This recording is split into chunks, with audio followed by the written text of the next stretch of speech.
Assalamualaikum warahmatullahi wabarakatuh.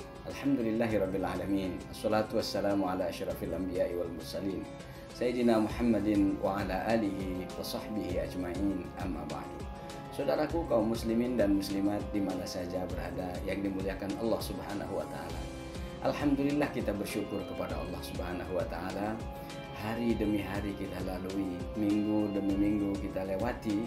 Kini kita sampai berada di penghujung bulan Ramadan ini. Kalau kita melihat beberapa riwayat hadis, banyak para sahabat menangis karena dia mau ditinggalkan oleh bulan Ramadan. Kalau mereka mau ditinggalkan oleh bulan Ramadan, bahkan para malaikat disebutkan dalam beberapa riwayat itu menangis. Kalau malaikat bukan menangis untuk dirinya sendiri, tapi menangis untuk umat Islam. Karena kebaikan-kebaikan yang berlipat ganda di luar Ramadan itu tidak sama dengan bulan Ramadan. Mudah-mudahan apa yang kita lakukan diterima oleh Allah Subhanahu wa taala, dan Allah Subhanahu wa taala berikan kita kekuatan serta panjang umur sehingga bisa bertemu dengan bulan Ramadan yang akan datang. Saudaraku, di penghujung bulan Ramadan itu ada amalan yang harus dilakukan oleh setiap kita yang melaksanakan ibadah puasa, yaitu mengeluarkan zakat fitrah. Zakat fitrah ini zakat diri, zakat personal. Personal itu maksudnya bukan milik personal, tapi zakat diri sendiri. Bukan zakat harta, bukan zakat bisnis dan seterusnya, pertanian, bukan. Zakat tentang diri sendiri.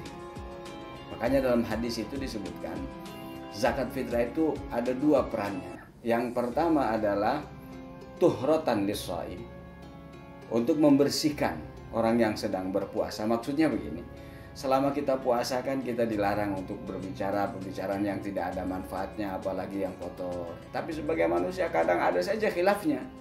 Nah, peran zakat fitrah itu untuk menutup. Peran zakat fitrah itu untuk membersihkan kelemahan-kelemahan, kekurangan-kekurangan kita yang terjadi selama kita melakukan puasa. Itu yang pertama. Yang kedua adalah tu'matan lil masakin, memberi makan kepada orang-orang yang ada di sekitar kita. Tujuannya apa? Karena Idul Fitri itu semua orang harus bahagia. Tidak boleh ada orang menangis dalam Idul Fitri. Maka di situ dibangun kesadaran solidaritas sosial secara masif. Maka nggak pakai syarat orang itu kaya atau miskin. Maksud saya selama dia punya makanan untuk hari itu, maka dia wajib mengeluarkan zakat fitrah itu. Tidak pakai kaya atau dia melimpah atau tidak pakai nisab dan seterusnya. Dia punya makanan lebih, dia wajib mengeluarkan zakat fitrah ini. Besaran zakat fitrah itu adalah, kalau dengan timbangan yang sekarang itu adalah sekitar 2,5 kilogram atau 3,5 liter.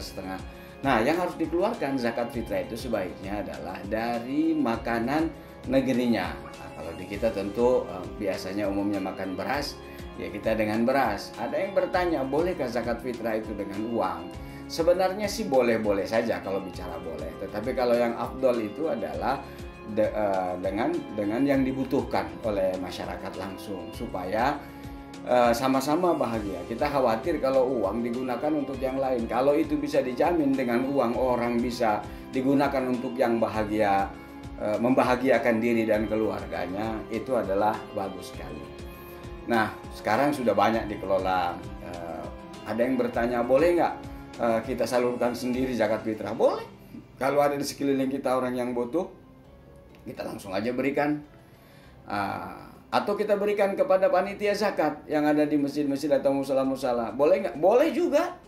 Yang penting zakat fitrah itu harus dibagi habis sebelum Idul Fitri. Nggak boleh ada sisa zakat fitrah setelah Idul Fitri. Karena ini kaitannya adalah bagaimana membahagiakan orang dalam Idul Fitri ini supaya semua orang merasa bahagia dan sama perasaannya. Tidak ada yang menderita, tidak ada yang bahagia. Yang kedua, tadi untuk menutup. Saudara-saudaraku yang dimuliakan Allah Subhanahu wa taala, selain zakat fitrah, memang ada juga zakat harta dan seterusnya. Itu 2,5% dari kekayaan kita. Tapi ini tidak forumnya kita, waktunya sangat terbatas sekali. Yang paling penting adalah mudah-mudahan fitrah atau kesucian yang Allah berikan kepada kita melalui proses ibadah yang kita lakukan, mulai puasa, qiyam Ramadan, tilawah Quran. Mungkin di antara kita ada yang tamat 1 kali, alhamdulillah, ada yang 2 kali, lebih alhamdulillah, ada yang 3 kali, subhanallah, ada yang 5 kali, bahkan ada yang 7 kali. Luar biasa itu karunia Allah. Kita baca sholawat, kita baca istighfar dan seterusnya. Mudah-mudahan semua itu mengantarkan kita betul-betul pada kesucian kayaumin waladathu ummuhu, seperti baru lahir dari rahim ibu kita. Terima kasih. Wassalamualaikum warahmatullahi wabarakatuh.